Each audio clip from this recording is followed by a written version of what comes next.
Good day mga ka-sports natin dyan. Choco Mucho Flying Titans hindi nga nakaporma kanina sa PLDT.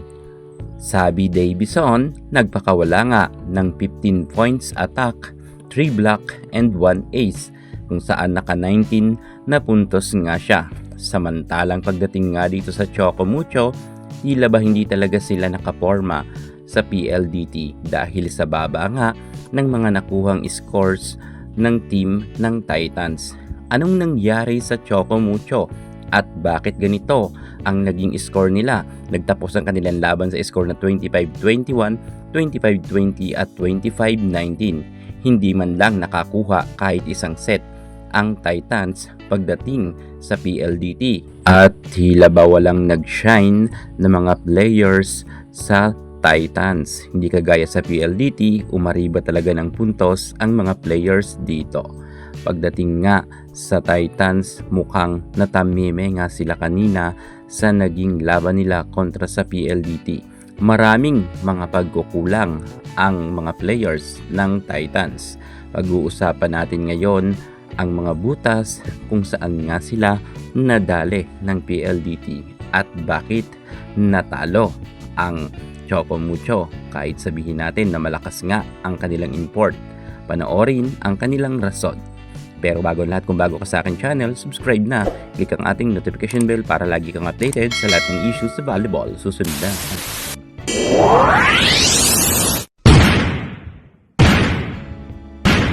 Sa totoo lang, malakas naman ang Choco Mucho. Mukhang maling desisyon lang ang kanilang pagsiset kanina dahil mukhang nasentro nga lang sa isang players ang kanilang mga set. At tila ba ang mga local players ng Titans ay hindi nga nakapalag. Halos wala ngang nagkaroon ng double digits pagdating nga dito sa Choco Mucho. Maaaring ito ang isa sa mga dahilan kung bakit sila natalo dahil nag-focus nga lang ang setter sa iisang spikers. Eto na nga, pag-uusapan na natin ang mga nagkulang na players. Pagdating sa kanilang import na si Marley Smith ay wala tayong problema dahil tumabo nga sa 20 points ang kanyang naiambag sa team ng Choco Mucho. Napakalaki nito. First appearance pa lang nga to ni Marley Smith pero eto nga, 20 big points na ang kanyang naitulong sa team ng Titans. Pero tila ba hindi nga ito sumapat para maipanalo nila ang laban. Paano ba naman kasi ay natuon lang sa kanya ang mga set ng setter. Halos sa kanya lang ibinibigay ang bola at ang mga local players ng Titans ay hindi nga gumana sa kanilang laban kanina kontra sa PLDT.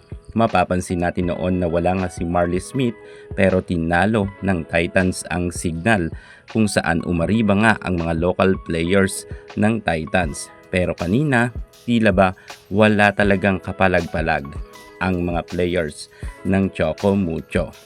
Maaaring dito nga sila nagkulang. Well, kung tutuusin si Lorraine Picaña ay magaling rin ito na player. Pero kanina, sa kanilang laban kontra sa PLDT, tila ba wala rin siyang palag na kung saan nagkaroon nga lang siya ng isang puntos. Kilala natin na si Picaña kahit sabihin natin na baguhan na player pagdating sa Choco, palaban nga ito. Pero kanina, wala talaga siyang kapalag-palag. Maliban nga kay Tia Andaya na setter, ang kanyang mga decision making ay tila ba hindi nga rin naging maganda dahil ang kanilang mga ibang spiker at middle blocker, middle attacker ay tila ba nagkulang niyang batuhan ng bola. Example na nga natin dito si Honey Royce Tubino na isa sa mga magaling na spiker kung saan nga madalas rin ito magkaroon ng double digits at nagkakaroon pa ito ng puntos na 20 plus. Pero kanina ay tila ba hindi talaga kapado ni Tia Andaya ang mga set para sa kanya. Baka maswak sila ni Boss D na Wong sa mga set. Mas kapado talaga ni Boss D ang mga players dahil si Honey Royce noon ay tumatabo nga talaga sa double digits madalas ang kanyang scores, pero kanina kontra sa PLDT nakadalawang puntos lamang siya, kagaya nga rin ni Kat Tolentino na isa sa mga magaling rin natin na player at spiker, pero kanina ay wala rin nga siyang kaporma-porma na kung saan 2 puntos nga rin lang ang kanyang naitala. Sobrang baba nito. Same nga lang sila ni Honey Royce Tubino na nagkaroon nga ng 2 puntos. Mukhang wala pang connection si Tia Andaya sa karamihan ng mga local players ng Titans dahil baguhan nga siya, baka hindi niya pa alam ang mga set na gusto ni Kat Tolentino.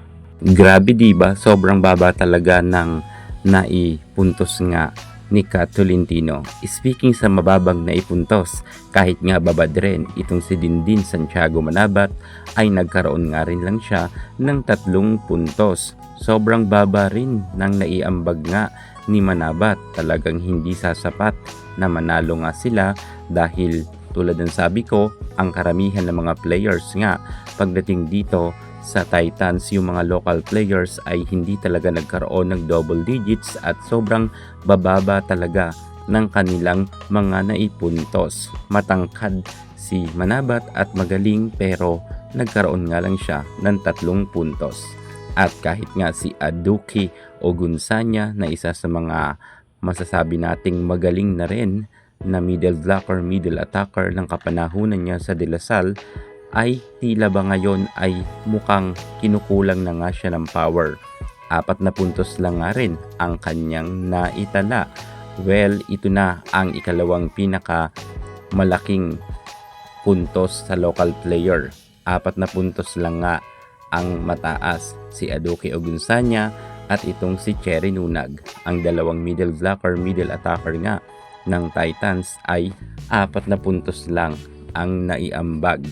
Halos talagang walang nagkaroon ng double digits pagdating nga dito sa Titans player. Hindi nga lang siya nagkaroon kahit 5 puntos. Halos tig-4, 3 puntos, 2 puntos. Yan lang yung mga nakuha ng mga puntos nga ng local players. Talagang nagkulang sila dyan, kahit ang magaling nga na si Isa Molde ay 4 points rin lang nga ang kanyang naiambag.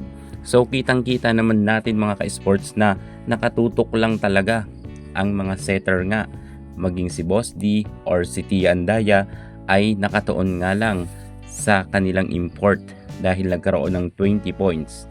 Pero pagdating sa local players, wala ngang nagkaroon ng 5 puntos.